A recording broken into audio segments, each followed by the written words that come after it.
Pembunuhan Antatoya Sharibu ialah kes pembunuhan berprofil tinggi yang berlaku di Malaysia. Kes ini berprofil tinggi kerana ia melibatkan Abdul Razak Baginda, seorang yang rapat dengan bekas Perdana Menteri Malaysia Datuk Seri Najib Tun Razak. Antatoya Sharibu telah dijumpai secara ngeri di lokasi antara lot 12843 dan lot 16735 Mukin Bukit Raja berdekatan Shah Alam Selangor antara pukul 10 malam 19 Oktober dan 1 pagi 20 Oktober 2006. Mayatnya ditemui pada 7 November 2006 iaitu 17 hari selepas diletupkan dengan bahan letupan. Lokasi ini berdekatan dengan empangan Tasik Subang. Antatoya merupakan model sambilan dari Mongolia. Cebisan mayatnya ditemui bertaburan berhampiran empangan Tasik Subang di hutan simpan Puncak Alam. Pakar patologi mengesahkan cebisan mayat itu milik Antatoya. 6 orang ditahan termasuk Abdul Razak Baginda, Chief Inspector Azilah Hadri dan Korporal Sirul Azhar Omar. Azilah Hadri dan Korporal Sirul Azhar Omar daripada Unit Tindakan Khas, seorang Chief Inspector daripada Unit Tindakan Khas, seorang Lance Corporal wanita dari Kontijen Polis Petaling Jaya dan seorang konstebel turut ditahan reman 7 hari. Mereka ditahan di bawah Seksyen 302 Kanun Kesesaan bagi kes bunuh.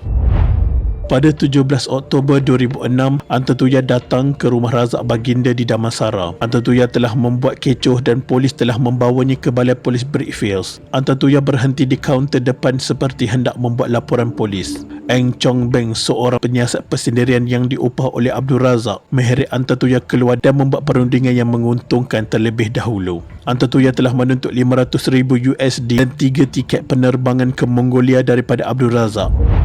Pada 19 Oktober 2006 sekitar 7.20 malam, Antatoya dan 2 orang rakan wanitanya melintasi rumah Abdul Razak di Damansara. Antatoya datang dengan teksi tetapi tidak berhenti. Ketika itu Abdul Razak tiada di rumah kerana telah keluar berbuka puasa dan meminta supaya Bala Subramania mengawasi rumahnya dengan arahan hendaklah menghantar SMS jika Antatoya datang ke rumahnya.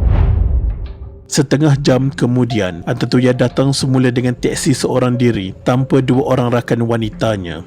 Antatoya marah-marah di hadapan pagar rumah Abdul Razak dengan kata-kata yang kesat. Selepas membuat kecoh, Antatoya dibawa pergi dengan sebuah kereta peronda polis tanpa paksaan. Polis itu membuat satu panggilan telefon kepada seorang yang tidak diketahui dan itulah kali terakhir Antatoya dilihat masih hidup.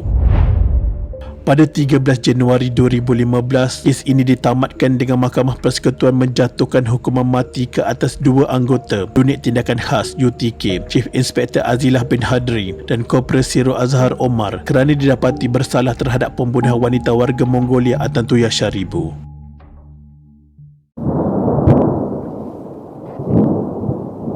Kejadian ini berlaku kira-kira jam 10 pagi pada 12 Oktober 1981 ketika kebanyakan penduduk kampung Paristan kira-kira 11 km dari Pekan Benut keluar bekerja dan bersekolah, manakala sebahagian penduduk yang bekerja sendiri turut memulakan tanggungjawab masing-masing. Tanpa diketahui punca dan sebabnya, seorang penoreh getah dikenali sebagai Jaafar Patola 35 tahun mengamuk, menghayunkan parang panjang dan menyerang dari rumah ke rumah. Akibatnya 6 orang termasuk 2 kanak-kanak tidak berdosa terbunuh sebelum lelaki terbabit turut menemui ajalnya pada hari yang sama selepas ditembak anggota unit kawalan kawasan UKK yang mengejarnya ketika dalam perjalanan ke rumah mangsa seterusnya.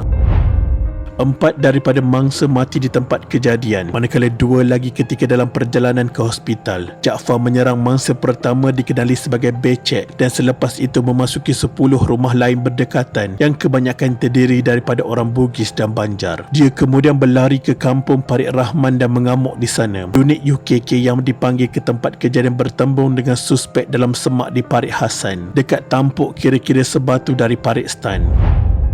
Ketika terserempak dengan polis selepas hampir 3 jam mengamuk, Jaafar dikatakan masih cuba melawan polis dengan menghayun parang panjang di tangannya. Akibatnya seorang anggota UKK Korporal Syamsuddin Mohyen cedera parah. Anggota unit UKK lain terpaksa melepaskan beberapa das tembakan bagi menghentikan tindakan ganas lelaki terbabit dan akhirnya Jaafar mati di tempat kejadian. Sepanjang tempoh mengamuk, Lelaki itu menghayungkan parang tanpa simpati termasuk mangsa mempunyai pertalian keluarga dengannya. Kebanyakan mangsa cedera di muka, bahu dan kepala akibat ditetak. Seorang bayi berusia 7 hari Nurliza Muhammad Nur terselamat ketika tidur dalam buaian dan ibunya becek ambuk tang yang masih berpantang cedera parah di leher akibat ditetak. Jaafar dikatakan menggunakan parang untuk membuka pintu rumah mangsa yang tertutup.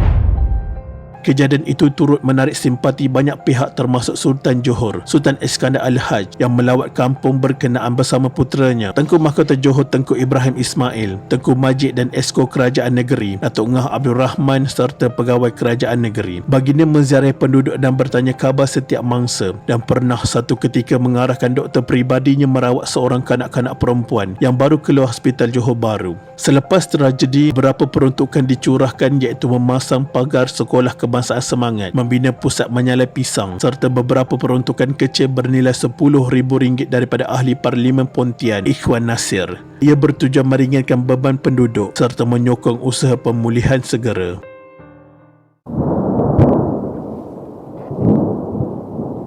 Mat Taram bin Sa'al Elayah Utuh telah membunuh 11 orang dan mencederakan 10 yang lain ketika kereta api sedang dalam perjalanan menuju ke Kuala Lumpur dan Kongsi di Bangi pada 9 Oktober 1947. Dia adalah seorang petani yang berasal dari Pulau Tunggal, Sumatera. Dikisahkan dia memiliki sebuah ladang di Parit 6 Bagan Terap, Teluk Enson. Tetapi ketika dia ingin kembali ke tempat kelahirannya, dia telah menjual rumah dan tanahnya dengan harga $200 dan bersama isteri dan 3 anaknya menaiki kereta api ke Singapura untuk memulakan perjalanan pulang.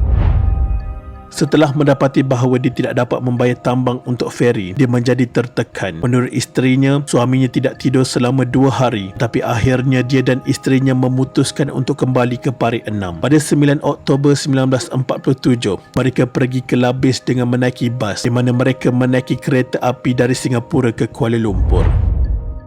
Sepanjang perjalanan, suspek yang berusia 30 tahun tidak banyak bercakap, tetapi kira-kira jam 6.10 petang ketika kereta api baru sahaja melewati Bangi dan dalam perjalanan ke Kajang, dia memasuki kafe kereta api menyerang 4 pegawai tentera British yang sedang makan malam di salah satu meja. Dia membunuh Sarjan Hebrid Victor Marston dengan menikamnya di jantung, menikam Jane Cormick di perut, mencederakan Robert Reston dengan luka di dada, menikam seorang Melayu bernama Muhammad Yusof dan juga seorang lelaki bangsa India bernama Mali Malai yang kemudian meninggal dunia akibat luka di dadanya. Ketika kereta api dihentikan, dia melompat dan menghilang ke dalam hutan. Kemudian di bawah jambatan dekat landasan kereta api, dia menikam seorang gelandangan berbangsa Cina hingga mati. Dan di sebuah pondok kongsi di Sungai Tangkas, dia membunuh seorang lelaki dikenali Cheong Hin serta 2 wanita tua dan 3 kanak-kanak serta mencederakan 9 orang sebelum melarikan diri. Polis tiba di tempat kejadian kira-kira 1 jam kemudian. Kesemua mangsa yang cedera dibawa ke hospital. Beratus-ratus anggota polis dikerah mencarinya di hutan sekitar Bangi. Dia melakukan perjalanan selama 36 jam ke rumahnya di Parit 6. Orang kampung yang melihatnya bertanya mengapa dia kembali, kerana disangka di dalam perjalanan ke Sumatera. Dia mengatakan semasa dalam perjalanan dia dihalau keluar oleh penjaga tiket. Disebabkan itu, dia telah terpisah dengan isteri dan anak-anaknya. Namun segala-galanya terbongkar setelah dia ditahan pihak polis.